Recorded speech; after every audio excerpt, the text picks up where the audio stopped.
Hello प्रिय विद्यार्थी। आज से हमने एक मुहिम स्टार्ट की है और वह मुहिम है राजनीति विज्ञान, जो क्लास 12 के लिए। आज अपन एनसीईआरटी क्लास 12 की जो समकालीन विश्व में राजनीति की जो अपनी बुक है, उस बुक का पहला अध्याय अपन पढ़ेंगे। अध्याय फर्स्ट और उसके अंदर भाग फर्स्ट। जो फर्स्ट अध्याय है, उस अध्याय का नाम है दो ध्रुवीयता का अंत। तो आज अपन इस टॉपिक के अंदर जो अपना ये अध्याय है कि दो ध्रुवीयता का अंत, इसके अंदर आज अपन पढ़ने वाले हैं वो है कि सोवियत प्रणाली क्या थी। उसके बाद पढ़ेंगे मिखाइल गोर्बाचेव और सोवियत संघ का विघटन, और उसके बाद अपन नेक्स्ट पढ़ेंगे सोवियत संघ का विघटन क्यों हुआ।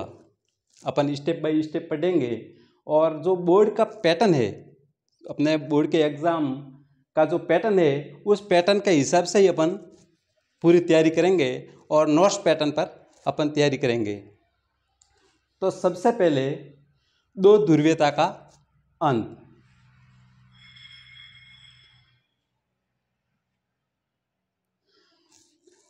तो जैसा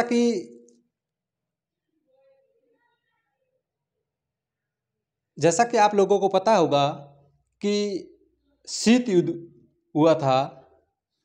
उस शीत युद्ध के दौरान ही जो पूरा विश्व है वो दो ध्रुवों के अंदर विभाजित हो गया था। 1945 के अंदर शीत युद्ध, द्वितीय विश्व युद्ध की समाप्ति हो जाती है। और जो द्वितीय विश्व युद्ध है ये 1939 के अंदर शुरू हुआ था और 1945 के अंदर समाप्ति हुई थी। तो द्वितीय विश्व युद्ध की समाप्ति के बाद जो पूरा राष्ट्र था, पूरा विश्व था, वो दो ध्रुवों में विभाजित हो गया था। तो दो ध्रुवों में विभाजित कैसे हुआ था? वो जो शीत युद्ध था, वह शीत युद्ध यूरोपीय देशों के अंदर, मतलब वो यूरोपीय देशों के अंदर उसकी शुरुआत हुई थी। और यूरोपीय देशों के अंदर भी जर्मनी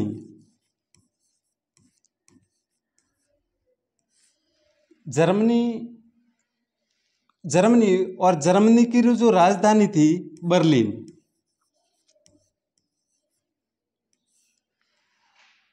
उस समय क्या हो जाता है कि जर्मनी की राजधानी जो बर्लिन थी, जर्मनी को दो भागों में विभाजित कर दिया था। जर्मनी की जो राजधानी थी, इसको दो भागों में विभाजित कर दिया था। तो एक पूर्व जर्मनी और एक पूर्व पश्चिमी जर्मनी और एक पूर्व जर्मनी। यूरोपीय राष्ट्रों के दो भाग हो गए थे। जो पश्चिमी जर्मनी थी, जो इस पश्चिमी जर्मनी के जो राष्ट्र थे वो पूंजीवादी कहलाए। और जो पूर्वी भाग था, पूर्वी जर्मनी के जो राष्ट्र थे वो साम्यवादी या समाजवादी राष्ट्र।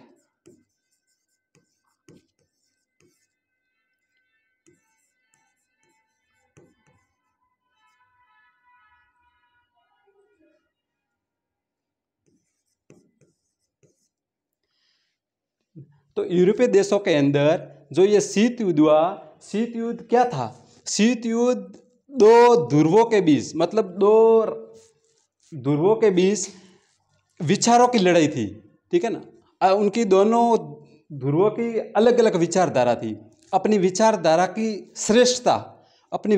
की श्रेष्ठता को लेकर वो युद्ध हुआ था।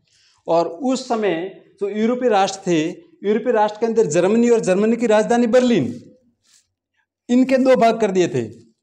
यहाँ पर जो इसको अपन ने कहते हैं 1961 के अंदर, 1961 में बर्लिन की दीवार, ये दीवार खींची गई थी और ये दीवार थी 150 किलोमीटर लंबी। और इस जो बर्लिन की दीवार इसी के द्वारा जो ये दो ध्रुवीय राष्ट्र मतलब दो ध्रुवों में बढ़ गई थी, पूरा विश्व दो ध्रुवों में बढ़ गया था।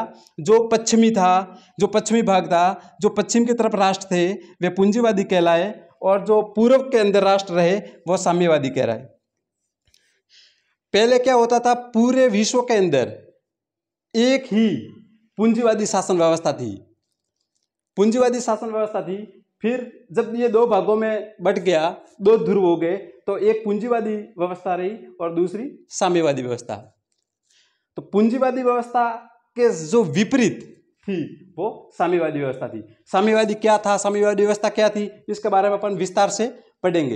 लेकिन एग्जाम के अंदर क्वेश्चन बनता है और कई बार एग्जाम में ये प्रश्न बना है, प्रश्न ये बनता है कि बर्लिन की दीवार कब बनाई गई, बर्लिन की दीवार कब बनाई गई, तो 1961। आपको ये सन याद रखना है, 1961 के अंदर बर्लिन की दीवार है जिसको बनाया गया, और ये 150 किलोमीटर लंबी दीवार थी। और इस दीवार को वापस गिराया कब गया, जो ये जो ये साम्यवादी समाज, जो पूर्वी जर्मनी थी, पूर्वी जर्मनी के लोगों द्वारा इस दीवार को 9 नवंबर 1989 1989 के अंदर, जो 28 वर्ष बाद इस दीवार को पूर्वी जर्मनी के लोगों के द्वारा, जो ये बर्लिन की दीवार थी, इस दीवार को गिराया गया। ये क्वेश्चन कई बार एग्जाम, अर्धवार्षिक के जो अर्धवार्षिक के एग्जाम होता है, उस अर्धवार्षिक के एग्जाम में कई एग्जामों में ये क्वेश्चन पूछा हुआ है कि बर्लिन की दीवार को कब गिराया गया। तो आपको याद रखना है कि बर्लिन की दीवार है जिसको 1 नंबर का क्वेश्चन यहाँ से बनता है, ठीक है ना। जो अपने बोर्ड की जो ब्लूप्रिंट है, उस ब्लूप्रिंट के अंदर ये अपना जो इस टॉपिक से अंदर 1-1 नंबर के क्वेश्चन का जो ब्लूप्रिंट के हिसाब से अगर पैटर्न आता है, पेपर अपना आता है, तो 1-1 नंबर के यहाँ से क्वेश्चन बनेंगे। लेकिन ये टॉपिक इतना इम्पोर्टेंट है कि यहाँ से आपके 2-2 नंबर के या निबंधात्मक 4 नंबर का क्वेश्चन भी बनेगा। तो जब 1 नंबर का क्वेश्चन कैसे बनते हैं, 4 नंबर का, 2 नंबर का कैसा बनेगा, अपन सब देखेंगे, सब आपको बताया जाएगा। और जब राजनीति विज्ञान को कैसे पढ़ना है, उसका प्रश्न का आंसर कैसे देना है, सब आपको बताया जाएगा।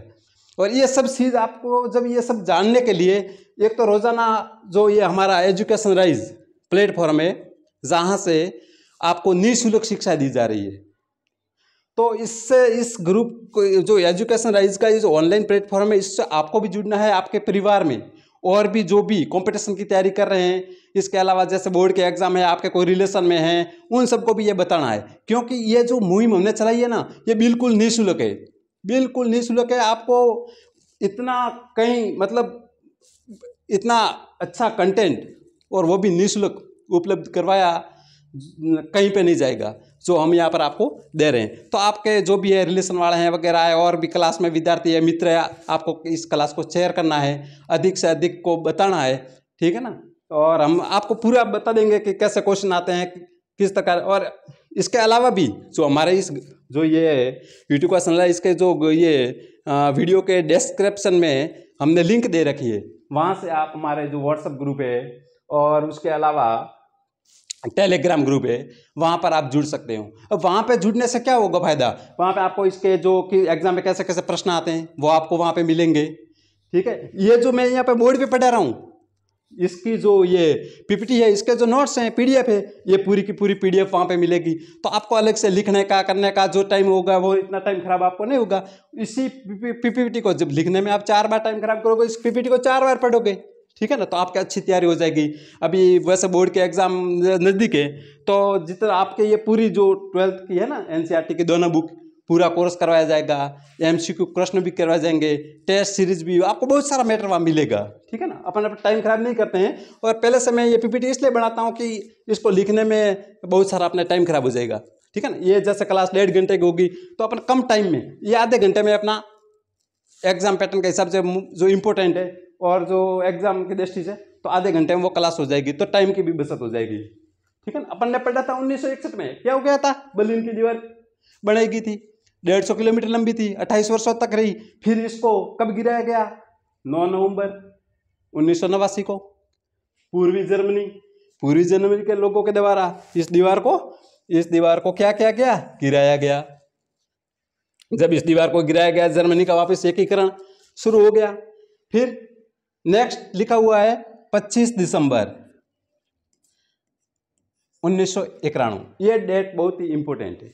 जो तारीख मैं यहाँ लिखता हूँ वो आपको ये अलग से नोटबुक में लिख के याद करनी है, क्योंकि ये एक एक नंबर के क्वेश्चन अपने एग्जाम में ऐसे ही बनते हैं। 25 दिसंबर 1991 को जो ये साम्यवादी या समाजवादी व्यवस्था थी, यह पूर्ण रूप से विकसित हो गई थी। अगर एग्जाम में प्रश्न आता है कि साम्यवादी व्यवस्था या समाजवादी व्यवस्था पूर्ण रूप से विघटन या पूर्ण रूप से समाप्त कब हुई? 25 दिसंबर 1991। तो साम्यवादी समाजवादी जो ये व्यवस्था है, इसका पतन 9 नवंबर 1989 से शुरू हो चुका था। जैसे ही इस बर्लिन की दीवार को गिराया, उस समय से इसका विघटन पतन शुरू हो गया था और 25 दिसंबर 1991 को यह पूर्ण रूप से साम्यवादी व्यवस्था है जो समाप्त हो गई थी। जब यह साम्यवादी व्यवस्था 25 दिसंबर 1991 को समाप्त हो गई, उसके बाद जो दो ध्रुवीय व्यवस्था थी वह समाप्त होकर एक ध्रुवीय व्यवस्था रह गई थी। एक ध्रुवीय व्यवस्था रह गई थी। और एक ध्रुवीय व्यवस्था कौन सी रही थी? अमेरिका, ठीक है ना। जो ये पूंजीवादी व्यवस्था थी, ये अमेरिका के अंदर थी। कौन सा राष्ट्र? अमेरिका के अंदर पूंजीवादी व्यवस्था थी और रूस के अंदर साम्यवादी या समाजवादी व्यवस्था थी।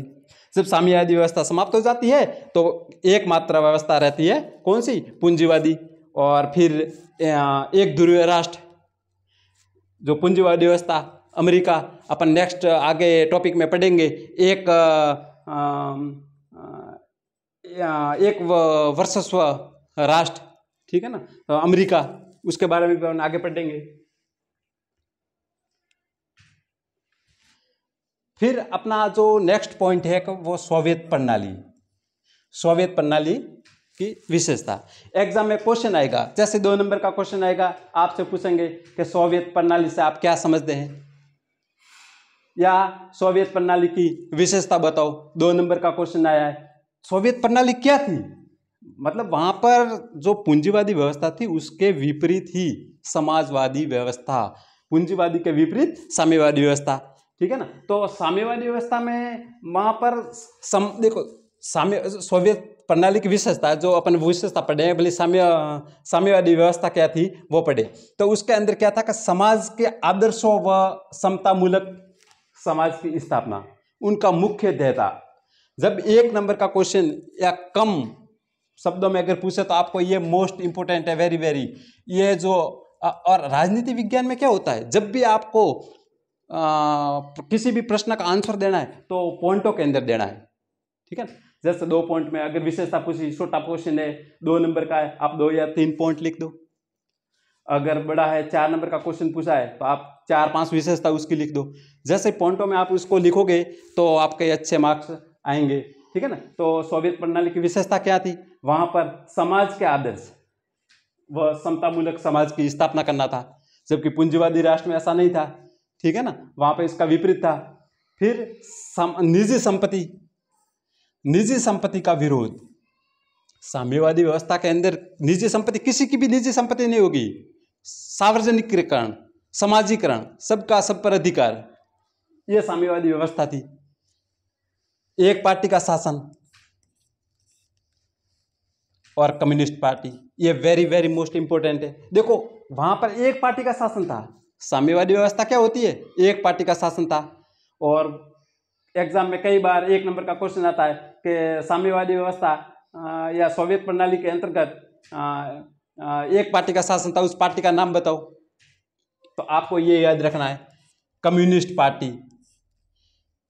कई बार एग्जाम में पूछा हुआ है, वापस पूछ सकते हैं। साम्यवादी व्यवस्था के अंदर एक पार्टी का शासन था, उस पार्टी का नाम क्या था? तो कम्युनिस्ट पार्टी, एकमात्र पार्टी जो उसी के द्वारा संपूर्ण शासन व्यवस्था संचालित होती थी, कम्युनिस्ट पार्टी। निजी संपत्ति का विरोध था, संपत्ति पर किसी का अधिकार नहीं, सब सार्वजनिकरण, ठीक है ना। और उसके बाद में राज्य नियंत्रित अर्थव्यवस्था थी। साम्यवादी व्यवस्था क्या होती है? राज्य द्वारा संपूर्ण व्यवस्था ना, संपूर्ण शासन व्यवस्था वो राज्य द्वारा नियंत्रित होता है, उसमें किसी व्यक्ति विशेष का कोई नहीं होता है। वहाँ का जो उत्पादन, ठीक है ना, उस राज्य के अंदर जो उत्पादन और वितरण के जो भी साधन होते हैं वो राज्य द्वारा नियंत्रित होते हैं। तो सोवियत प्रणाली की विशेषता है, जब भी क्वेश्चन आता है समाज के आदर्शों व समतामूलक समाज की स्थापना करना, निजी संपत्ति का विरोध। निजी संपत्ति तो पूंजीवादी व्यवस्था में होती है, पूंजीवादी व्यवस्था में निजी संपत्ति, और ये साम्यवादी में सार्वजनिकरण, सबका हित, लोगों का कल्याण अधिक से अधिक, ठीक है ना। तो निजी संपत्ति का विरोध होता था, एक पार्टी का शासन, ये मोस्ट है, कम्युनिस्ट पार्टी, 1 नंबर का क्वेश्चन पूछा हुआ है और कई बार और पूछ भी लेंगे। और राज्य नियंत्रित व्यवस्था, राज्य के जितने भी साधन थे, ठीक है ना, उत्पादन और वितरण, उस पर राज्य का नियंत्रण, कोई व्यक्ति विशेष का वहां पर नियंत्रण नहीं। और सार्वजनिकरण, और वहां पे जो भी अपन ने पढ़ा, जब अपन समझा कि साधन थे जो भी, और जो वहां की जो भी संस्था थी वगैरह थी, उस पर सार्वजनिकरण, सबका अधिकार, और राष्ट्रीयकरण, ठीक है ना, सार्वजनिकरण और राष्ट्रीयकरण। तो सोवियत प्रणाली की विशेषता या सोवियत प्रणाली से आप क्या समझते हैं, ऐसा जब भी क्वेश्चन आता है तो मुख्य ध्येय तो उनका था कि समाज के आदर्शों व समतामूलक समाज की स्थापना करना। निजी संपत्ति का विरोध था, एक पार्टी का शासन था, कम्युनिस्ट पार्टी, राज्य नियंत्रित अर्थव्यवस्था थी, और सार्वजनिकरण और राष्ट्रीयकरण। यह तो थी सोवियत प्रणाली की विशेषता। या सोवियत शासन प्रणाली, साम्यवादी शासन प्रणाली, साम्यवादी शासन व्यवस्था क्या थी, तो वो ये व्यवस्था थी।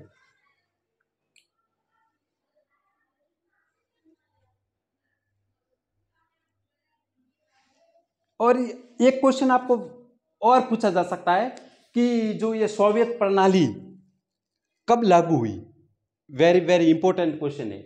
सोवियत प्रणाली कब लागू हुई या साम्यवादी व्यवस्था कब लागू हुई, और तो ये रूस के अंदर 1917 में।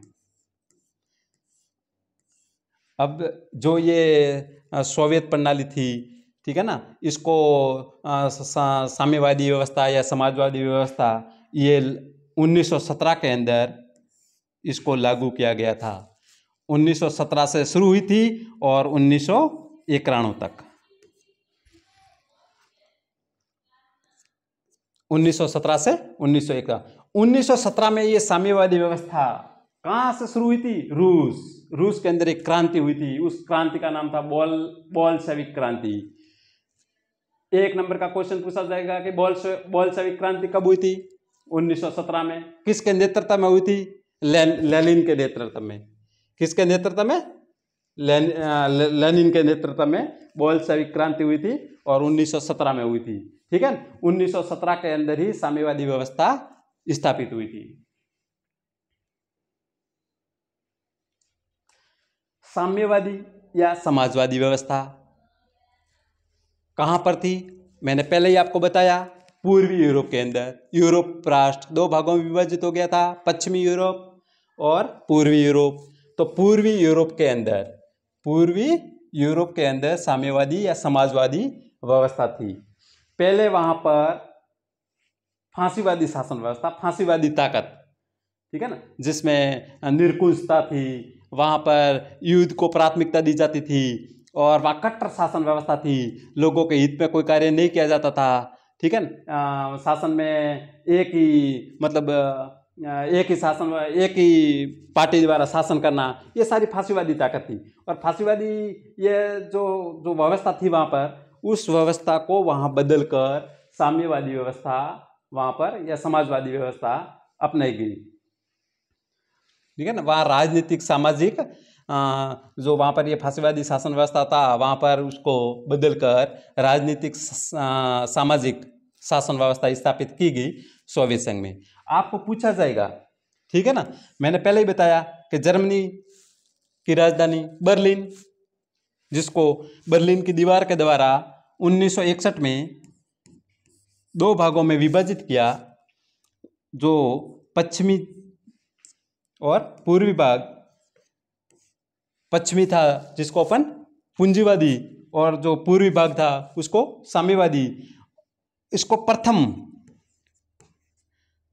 प्रथम दुनिया के देश और दूसरी दुनिया के देश, कई बार आपको एग्जाम में क्वेश्चन आएगा कि कौन सी व्यवस्था को दूसरी दुनिया का देश के नाम से जाना जाता था, तो वही साम्यवादी व्यवस्था। या फिर आएगा कि साम्यवादी व्यवस्था को किस नाम से जाना जाता था, तो दूसरी दुनिया के देश भी कहते थे, ठीक है ना। दूसरी दुनिया का देश वही साम्यवादी व्यवस्था, जिसको दूसरी दुनिया के देश के नाम से भी जाना जाता था।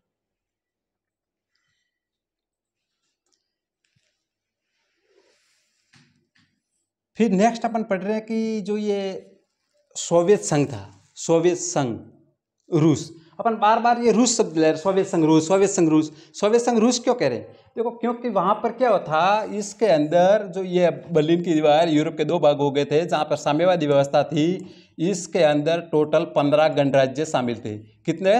15 गणराज्य शामिल थे।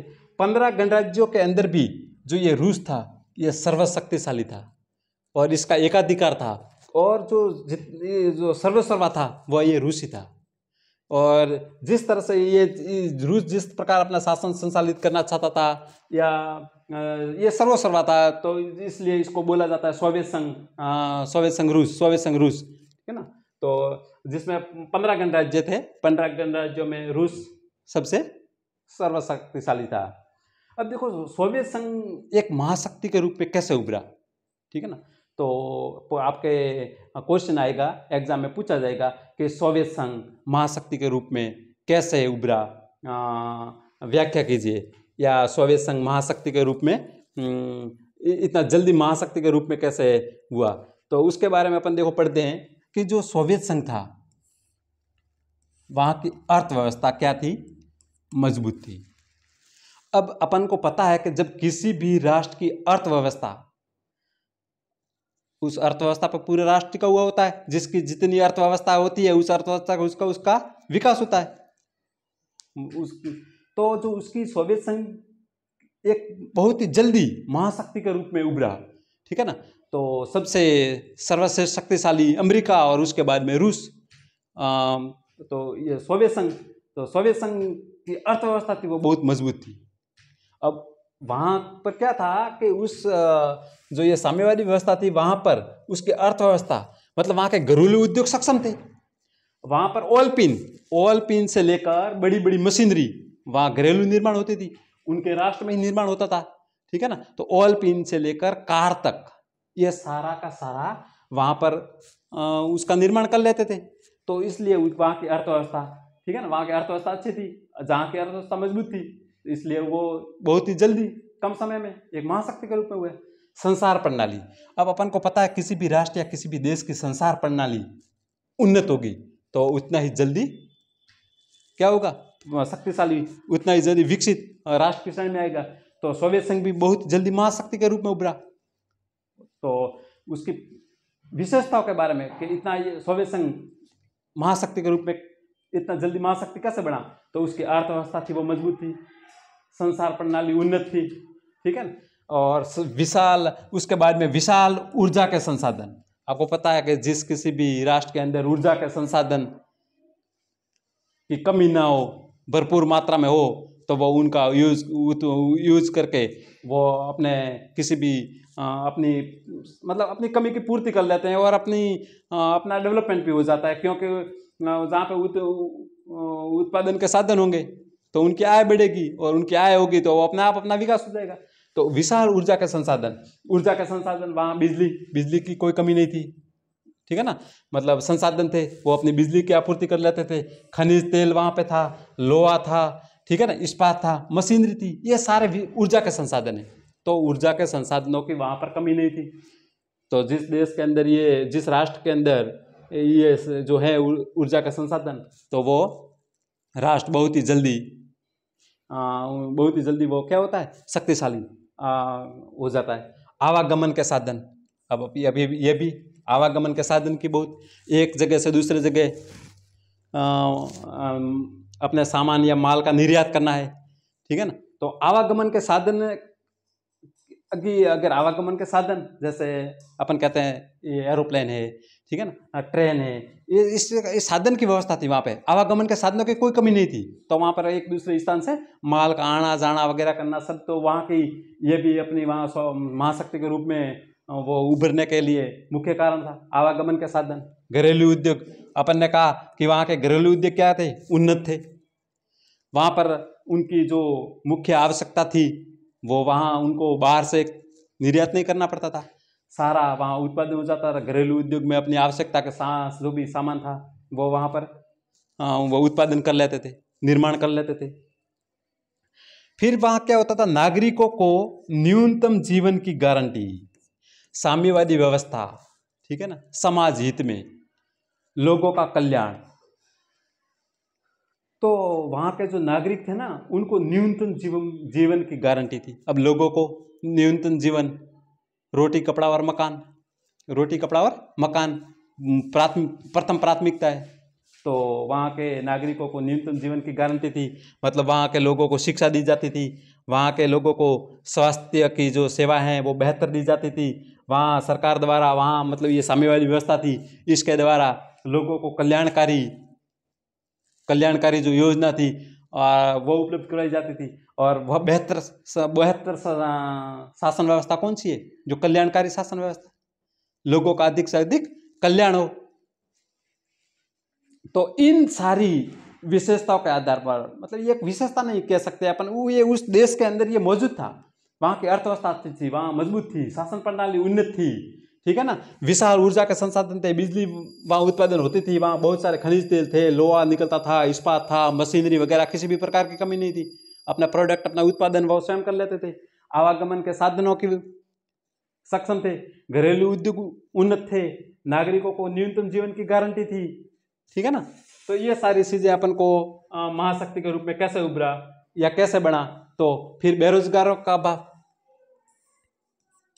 वहां पर कोई बेरोजगार था ही नहीं, मतलब बेरोजगारों का अभाव था, भारी संख्या में वहां बेरोजगारी वगैरह ऐसा था ही नहीं, बेरोजगारों का अभाव था। और राज्य नियंत्रित अर्थव्यवस्था थी, राज्य द्वारा नियंत्रित अर्थव्यवस्था थी, राज्य का नियंत्रण था, ताकि ऐसा भी ना हो कि लोग एक तरफ अमीरी अमीर बन जाए और एक तरफ गरीबी गरीब। ये तो कहाँ होता है, पूंजीवादी अर्थव्यवस्था में। पूंजीवादी अर्थव्यवस्था में जो अमीर है वो ज्यादा अमीर होता है और जो गरीब है वो गरीब रहता है। लेकिन साम्यवादी व्यवस्था के अंदर ऐसा नहीं होता है, समाज हित में निर्णय लिए जाते हैं। तो ये सारे जो अपन ने पढ़ा, इसके कारण साम्यवादी व्यवस्था है वो क्या हुआ, बहुत ही जल्दी कम समय में एक महाशक्ति के रूप में उभरा। एग्जाम में क्वेश्चन आएगा कि साम्यवादी व्यवस्था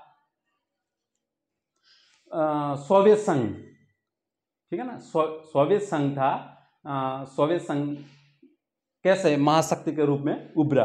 तो आपको वहाँ की अर्थव्यवस्था मजबूत थी, संसार प्रणाली, ऊर्जा के संसाधन, और आपको राजनीति विज्ञान के जो ये आंसर देते हो तो वो पॉइंटों के अंदर देना है, ठीक है ना, जिस तरह से पॉइंट बना के 1 पॉइंट 2 पॉइंट, बड़ा क्वेश्चन है तो 4 पॉइंटों में, ये सारी आपको बताना है। और आपको हमारे जो व्हाट्सएप ग्रुप और जो टेलीग्राम ग्रुप है उसके अंदर आपको जुड़े रहना है, क्योंकि वहाँ पर आप जुड़ोगे तो इस तरह से ये नोट्स पैटर्न पर सारी जो ये पीपीटी है, जो ये नोट्स की पीडीएफ है, वो आपको ये जैसे क्लास पूरी हो जाती है उसके बाद में आपको वहाँ पे मिल जाएगी। तो आपको पढ़ने में, समझने में बहुत ही अच्छी तरीके से आपको सुविधा होगी। और ये क्लास है जो अब आपको क्या करना है, आपके मित्रों को भी शेयर करना है, उनको भी बताना है, ठीक है ना। आपके जो ये 12th की दोनों बुक, आपके दोनों पूरा संपूर्ण कोर्स करवाया जाएगा, वो भी बिल्कुल निःशुल्क।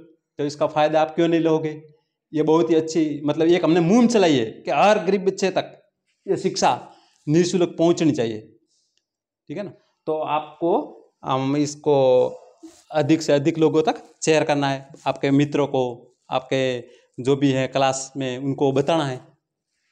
फिर अपन ने पढ़ा कि सोवियत संघ महाशक्ति के रूप में कैसे उभरा। नेक्स्ट अपन का जो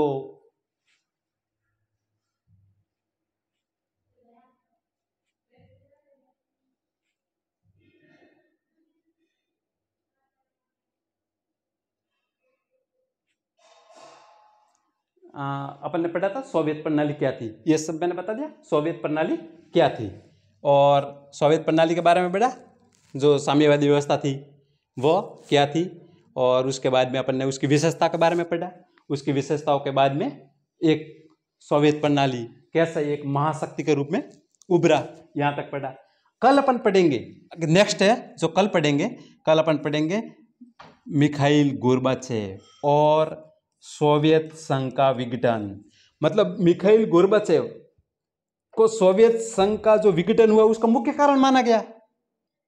और मिखाइल गोर्बाचेव, ये आपको पता है, सोवियत संघ के अंतिम राष्ट्रपति थे। सोवियत संघ के अंतिम राष्ट्रपति थे। और जब ये सोवियत संघ, वहाँ की जो सोवियत प्रणाली थी, ये वहाँ की मतलब स्थिति बहुत लड़खड़ा गई थी। ऐसी स्थिति में ये मिखाइल गोर्बाचेव वहाँ के राष्ट्रपति बने थे।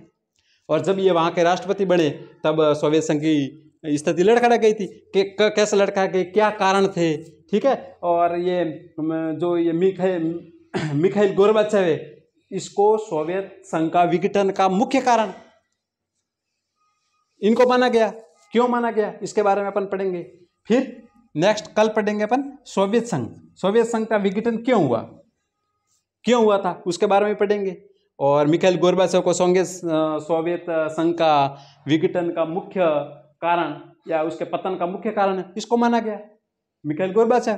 कई बार एग्जाम में क्वेश्चन आता है, आपको एग्जाम में प्रश्न पूछा जाएगा। क्या प्रश्न पूछा जाएगा? प्रश्न ये पूछा जाएगा कि सोवियत संघ के अंतिम राष्ट्रपति कौन थे। सोवियत संघ के अंतिम राष्ट्रपति कौन थे? तो मिखाइल गोर्बाचेव। ये क्लास आपको कैसी लगी? अच्छी लगी है तो आपको शेयर करना है, ठीक है। हमारे इस वीडियो के डिस्क्रिप्शन लिंक दे रखी है, वहाँ से आपको वहाँ से जुड़ना है व्हाट्सएप ग्रुप और टेलीग्राम ग्रुप में।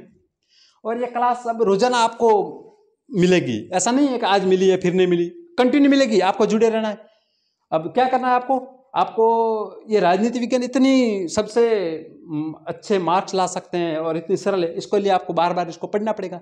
आपको क्या करना है, सुबह 5 बजे उठना है। और सुबह 5 बजे उठ के जब 2 दिन उठोगे, 4 दिन उठोगे, सप्ताह पर उठोगे, फिर आपकी हैबिट बन जाएगी। रोजाना सुबह सुबह इसको घंटा 1.5 घंटा पढ़ना है। अभी आपके जब बोर्ड के एग्जाम मार्च में, तब तक ये बहुत ही अच्छी हो जाएगी राजनीति विज्ञान। और हम ये पूरा कंप्लीट कोर्स आपको करवा देंगे। इसके अलावा आपको वहाँ पर टेस्ट सीरीज भी मिलेगी, आपको वहाँ पर ये एमसीक्यू प्रश्न भी मिलेंगे, एग्जाम में कैसे कैसे प्रश्न बनते हैं। अब आप हमारे व्हाट्सएप ग्रुप और टेलीग्राम के ग्रुप पे जुड़ोगे तो आपको ये सारी चीज़ें बिल्कुल फ्री निःशुल्क में मिलेगी, है ना। तो ये जो है, आपको ये क्लास कैसी लगी, आप हमारे जो ये कमेंट्स बॉक्स है उसमें आप कमेंट्स करके बताना।